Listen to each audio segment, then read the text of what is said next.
I just told them that we would always be together, that nothing could separate us. And I was going to tell the world the pain and the suffering that they were in, and that every minute I was going to be fighting for them. Sarah Short says it's that fight to free these two jailed American hikers that's fueled a new documentary pushing for their release.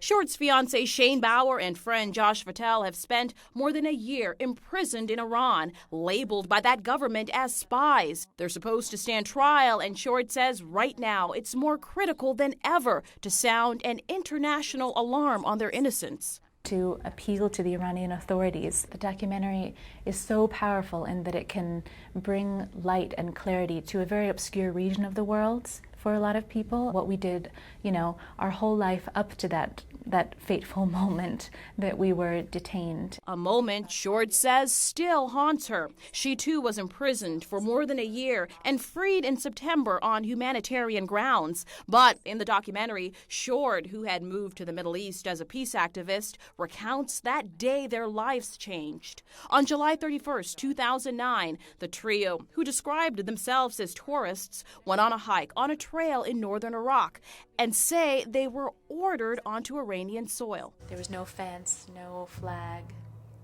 no indication of a border of any kind. I looked up and I saw a soldier, and he was holding a big gun, a rifle. And then he was motioning with his arm. He was doing like this for us to go further down the trail.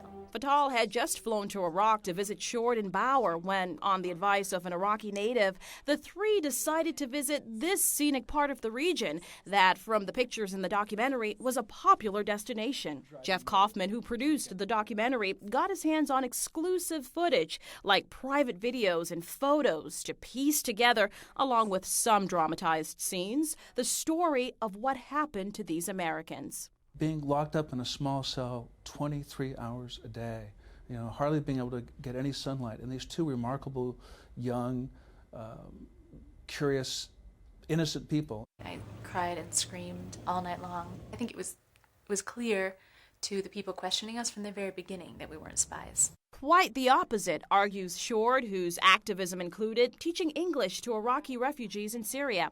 Her fiancé Shane was an accomplished photojournalist who had done films for Amnesty International and worked on other human rights projects like the crisis in Darfur. I would recommend that people stand around this side.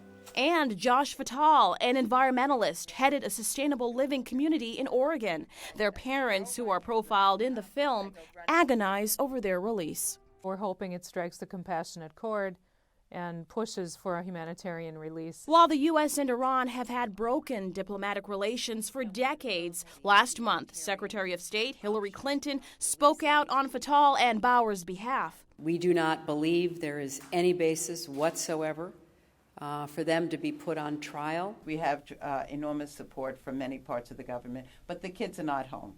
Sarah Short says that's why she's working tirelessly to share their story with the world so Shane and Josh can finally make it home.